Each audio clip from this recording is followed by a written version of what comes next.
sebelum kita memulai pembelajaran hari ini, mari kita berdoa terlebih dahulu. Berdoa, mulai.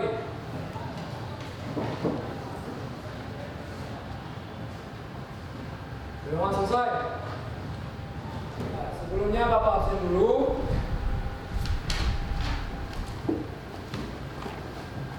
Amri, Hadir, Pak.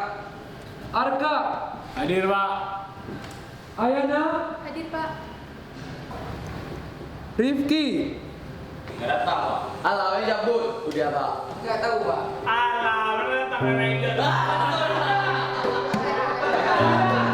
diam kalian. Tidak boleh seperti itu. Walaupun dia memiliki kekurangan, dia tetap teman kalian. Asal kalian tahu, Bapak sudah mendengar cerita tentang dia. Dia tinggal berdua dengan ibunya di rumah yang sangat sederhana.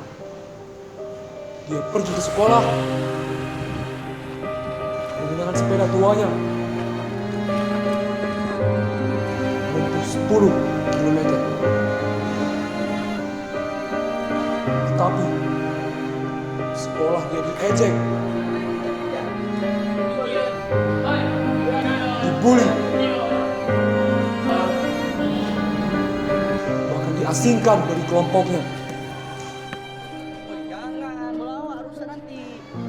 Karena dia tidak normal. Tapi, Pak, dia kan nggak cocok sekolah di sini. Dia idiot. Dia cocoknya sekolah di SLB, Pak. Memang iya, dia tidak normal. Dia memiliki keterbelakangan mental.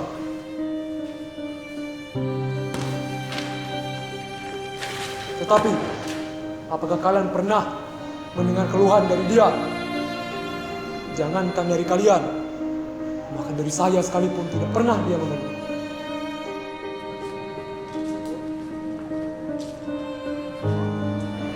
Coba kalian pikir, bayangkan kalian di posisi dia.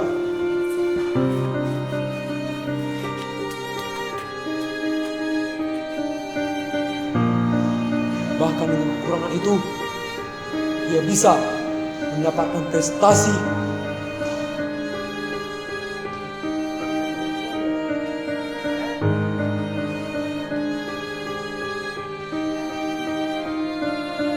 Bahkan menganggap mustahil bagi dia.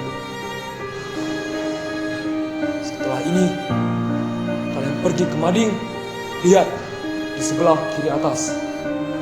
Bapak ingin kalian renungkan dan introspeksi diri kalian.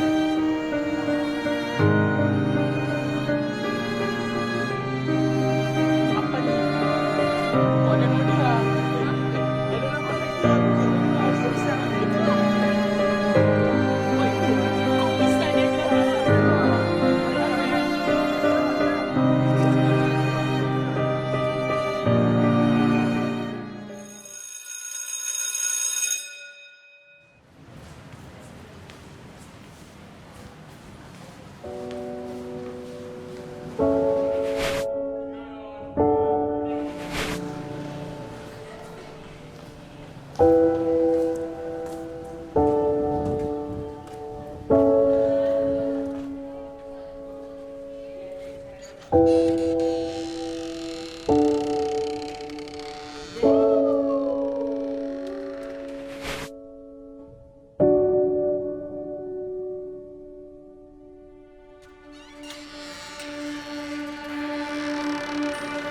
Selamat ya.